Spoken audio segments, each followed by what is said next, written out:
ಪಶ್ಚಿಮ ಬಂಗಾಳದಲ್ಲಿ ಮುಂಬರುವ ವಿಧಾನಸಭಾ ಚುನಾವಣೆ ಸನಿಹಗೊಳ್ಳುತ್ತಿರುವ ಹಿನ್ನೆಲೆಯಲ್ಲಿ ಪ್ರಚಾರ ಕಾರ್ಯ ತೀವ್ರಗೊಂಡಿದೆ. ವಿವಿಧ ರಾಜಕೀಯ ಪಕ್ಷಗಳ ನಾಯಕರು ರ್ಯಾಲಿಗಳು, ರೋಡ್ ಶೋಗಳು, ಸಾರ್ವಜನಿಕ ಸಭೆಗಳು ಮತ್ತು ಮನೆ ಮನೆಗೆ ತೆರಳಿ ಪ್ರಚಾರ ನಡೆಸುತ್ತಿದ್ದಾರೆ. ಡಾರ್ಜಿಲಿಂಗ್ ಬೆಟ್ಟಗಳು ಮತ್ತು ಜಲೈಪೈಗುರಿ ಜಿಲ್ಲೆಗಳ ವಿಧಾನಸಭಾ ಕ್ಷೇತ್ರಗಳ 13 ಅಭ್ಯರ್ಥಿಗಳ ಪರವಾಗಿ ಹಿರಿಯ ಬಿಜೆಪಿ ನಾಯಕ ಮತ್ತು ಪ್ರಧಾನಿ ನರೇಂದ್ರ ಮೋದಿ ಇಂದು ಸಿಲಿಗುರಿಯ ಖವಾಖಾಲಿಯಲ್ಲಿ ಬೃಹತ್ ಪರಿವರ್ತನಾ ಸಂಕಲ್ಪ ರ್ಯಾಲಿ ನಡೆಸಲಿದ್ದಾರೆ. ಡಾರ್ಜಿಲಿಂಗ್, ಕಾಲಿಂಪಾಂಗ್ ಮತ್ತು ಜಲೈಪೈಗುರಿ ಜಿಲ್ಲೆಗಳ ಸಾವಿರಾರು ಪಕ್ಷದ ಕಾರ್ಯಕರ್ತರು ಮತ್ತು ಬೆಂಬಲಿಗರು ಈ ಬೃಹತ್ ರ್ಯಾಲಿಯಲ್ಲಿ ಪಾಲ್ಗೊಳ್ಳುವ ನಿರೀಕ್ಷೆ ಇದೆ.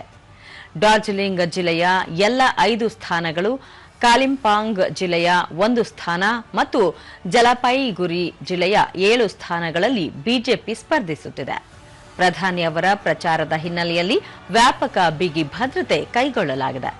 ಈ ಸ್ಥಾನಗಳಿಗೆ ಏಪ್ರಿಲ್ 23ರಂದು ಮೊದಲ ಹಂತದಲ್ಲಿ ಮತದಾನ ನಡೆಯಲಿದ್ದು, ಮೇ 4ರಂದು ಮತ ಎಣಿಕೆ ನಡೆಯಲಿದೆ.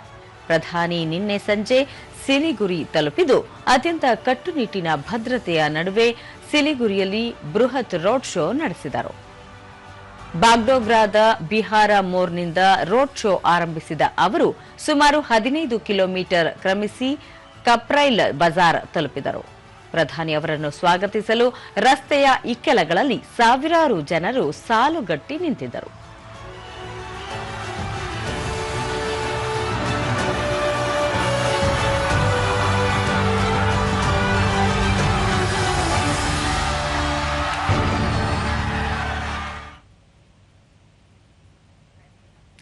ಟಿಎಂಸಿ ನಾಯಕಿ ಮತ್ತು ಮುಖ್ಯಮಂತ್ರಿ ಮಮತಾ ಬ್ಯಾನರ್ಜಿ ಇದೇ 15ರಂದು ಸಿಲಿಗುರಿಯಲ್ಲಿ ಬೃಹತ್ ಚುನಾವಣಾ ರ್ಯಾಲಿ ನಡೆಸಲು ನಿರ್ಧರಿಸಿದ್ದಾರೆ.